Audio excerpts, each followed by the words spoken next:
Hey guys, it is Robin, the Lady Biker. How is everyone doing today? Oh, after my recent trip up to Calgary, I was reminded of just how important really managing your energy levels are when you ride, because combating fatigue while riding, guys, the struggle is real. Thought I'd come on and talk about a few tips that I kind of have for how to combat it. Come on, let's go for a ride.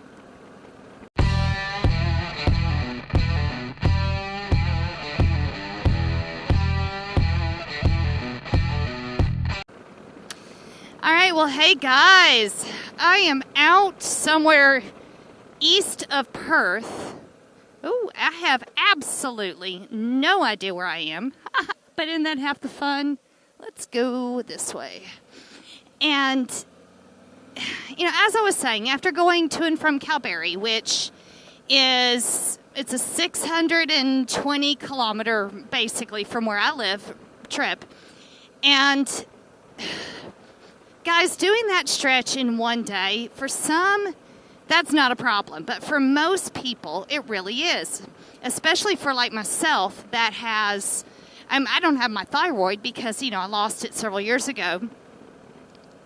And maintaining your energy and feeling good through a ride so that you still want to do things whenever you get to wherever you're going is so important.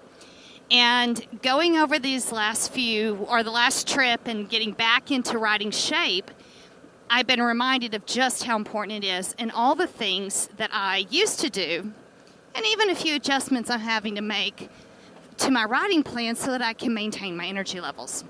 So, here's my thoughts. 1, hydration, hydration, hydration.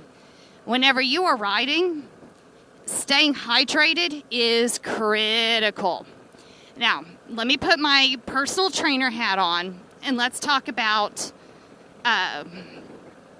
all the things that can happen to the body when you're dehydrated. It not only affects how well you can cool your body, but it starts jacking with your electrolyte levels. It can cause headaches, muscle cramps, nausea. It can cause all kinds of problems. So staying hydrated is so important. Oh my gosh, look at how pretty this is. I need to look on the map when I get home and figure out where the heck I am. It is pretty. So anyway, staying hydrated is so important because it really does make a difference in how you function on the bike. So definitely drink a lot of water at your stops. Or if you're like me, where, we go sometimes 200 kilometers between the ability to stop, take a hydration pack, especially in the warmer weather. Whenever you're riding in hot weather, hydration packs are the best thing I think ever. Number 2, same thing, PT hat on, nutrition. When the body, just like our bikes need good, clean fuel to run properly, so do our bodies. So I know some of you out there are going to roll your eyes, but it really does make a difference. When your body has what it needs, it functions at its best. So if you're going to be riding long distances, you need to fuel it properly, and that means trying to avoid sugars, processed foods, those sorts of things. Prioritize protein, prioritize fiber, because the protein's going to keep you going, the fiber's going to keep you full, so you're not going to want to stop as often to eat, which is a big bonus, especially for those of you out there that do saddle sores. So we got all those. Oh gosh, what would number 3 be? Speaking of stops, number 3, rest stops. You need to plan frequent rest stops. Now, this is really going to depend on everything from fitness level to, how hydrated you are, how well you've been eating. So many different factors are going to... So this is kind of a subjective one. I know 200 kilometers, or about 120, 125 miles, is my absolute max. That is as far as I can go in one stretch without stopping. I have to stop at those markers and take a break. That is just me.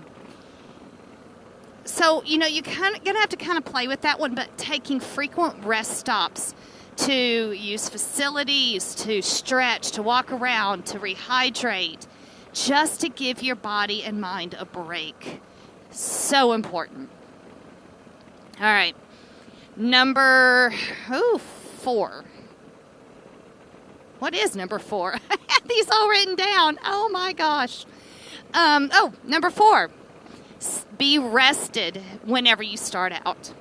So whatever you need to do to be rested, good night's sleep, taking it easy the day before, whatever the case may be. Ooh, I'm wondering if I have turned down a crazy, wicked road because this is looking interesting.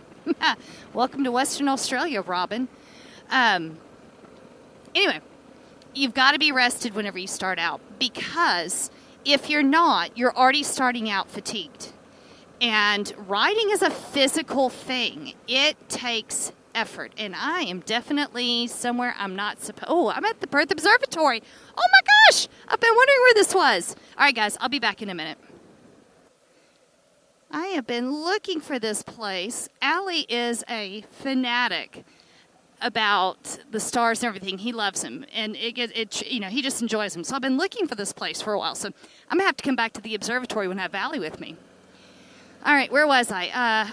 Being rested, because then if you're not rested, you're already starting out fatigued. The fatigue is just going to compound itself because riding is physical. Balancing the bike, dealing with the wind, it's a physical thing. So you got to be rested when you start out. So kind of an add-on to that one, but it's still a good point to be made, is try to avoid the things that are going to cause you to not rest well the day before you're doing a long ride. All right, so I know, and I'm going to say this, I know how many of you, and you can do this right there in the privacy of your own home, have got on the bike hungover. Okay, so, already you didn't sleep well the night before. You're already tired. You're already dehydrated. You kind of getting the point? So, I know we've all done it, and I wonder where that road would have went. I'll have to go down there someday. I mean, we've all done it. We've all been there. Guys, it's just be smart. So, the final thing is, especially if you're doing a long-distance run, make sure you give yourself time to recover once you get to where you're going or once you return home. Now, recovery rates are going to be dependent for all of us. So many things will factor into how quickly you recover. Some can do it in half a day, they're good to go.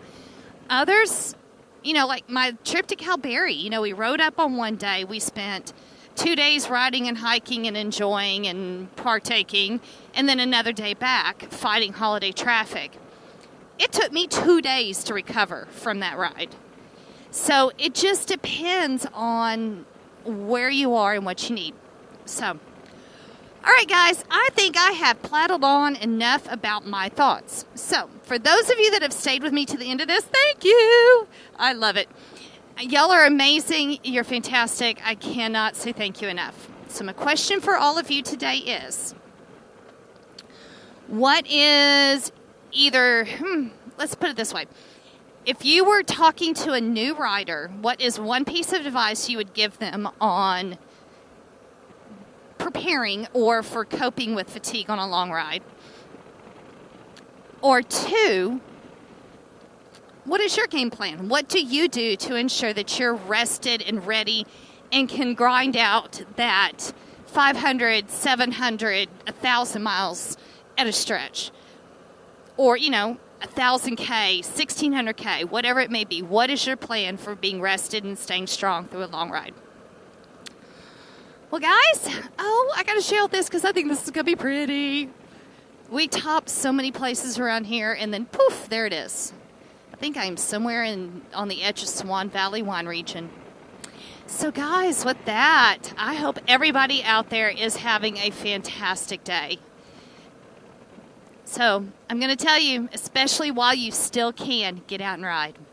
When you do, have fun, be safe, and I'm going to catch you on the next video. Bye.